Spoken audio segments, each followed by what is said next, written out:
আসসালামু আলাইকুম সবাইকে। দিস ইজ মি যাকে যার অর্থ। কেমন আছেন সবাই? আলহামদুলিল্লাহ আমি অনেক ভালো আছি। আসলে সেদিন ব্লগ করব নাকি করব না এই নিয়ে অনেক বেশি কনফিউজ ছিলাম। তারপর ভাবলাম যে আপনাদের জন্য এই ছোট্ট ইনফরমেশনটা তো দেওয়াই যায়।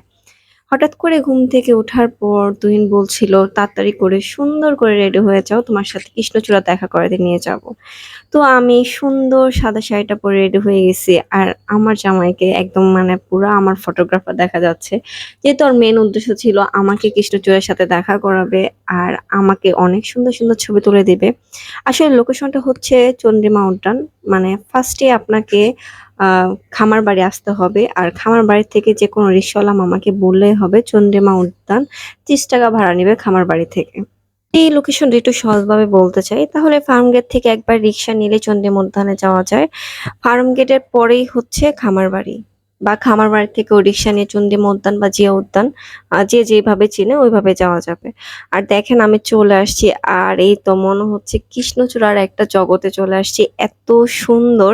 আর যেহেতু আমরা একটু সকাল সকালই গিয়েছি যার কারণে একদমই মানুষ ছিল না তখন। খুবই সুন্দর। এই যে আমি একদম সাদাপরি হয়ে চলে আসছি লাল কৃষ্ণচূড়ার সাথে ছবি তুলতে।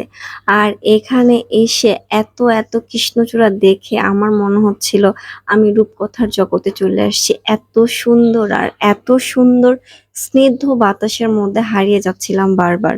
যারা কৃষ্ণচূড়া ফুল ভালোবাসো আর ছবি তুলতে চাও তাদের জন্য চন্দ্রিমা উদ্যান হবে একটা বেস্ট অপশন। আমি ওকে বলছিলাম যে তোমাকে আজকে পুরো ফটোগ্রাফার লাগতেছে, আমার পার্সোনাল ফটোগ্রাফার। আর আমি একটু ঠিকঠাক হয়ে নিচ্ছিলাম যেহেতু ছবি তুলবো।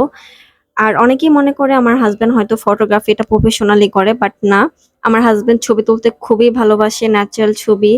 দেন হচ্ছে গিয়ে আমার ছবি। তো এজন্য আমি ওকে বার্থডেতে ক্যামেরাটা গিফট করেছিলাম।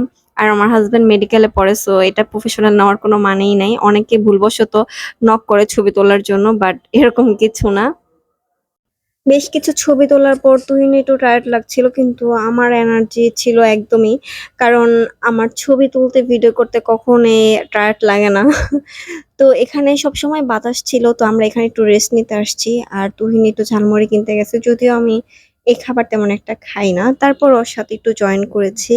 আর তুহিন আমাকে জিজ্ঞেস করছিল, "ভিডিও করবা না?" আমি হেসে বলছিলাম, "হ্যাঁ, করব তো।"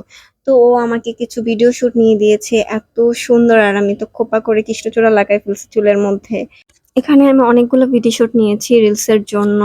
আর এত সুন্দর বাতাস ছিল আর এই যে আমার সুন্দর ছবি। যদিও আমি প্রতিবারই ছবি তোলার পর আমার খুব কনফিউশন লাগে যে কোনটা রেখে কোনটা আপলোড দিব। এত সুন্দর ছবি, যদিও সবগুলো এড করতে পারিনি। বাট কিছু এড করেছি। আর এইখানে দেখেন কত কষ্ট করতেছে। ওইখানে রোদের মধ্যে শুট নিচ্ছিল আর আমি এখানে ভিডিও সেলফি নিচ্ছিলাম, হাসছিলাম। তো এত গরমের মধ্যে একটু আইসক্রিমও খেয়ে নিলাম। যাদের এখনো কৃষ্ণচূড়ার সাথে দেখা হয়নি তারা জলদি কৃষ্ণচূড়ার সাথে দেখা করে আসেন। Thanks for watching. এ ছিল আমার আজকের এই ছোট্ট ব্লগ।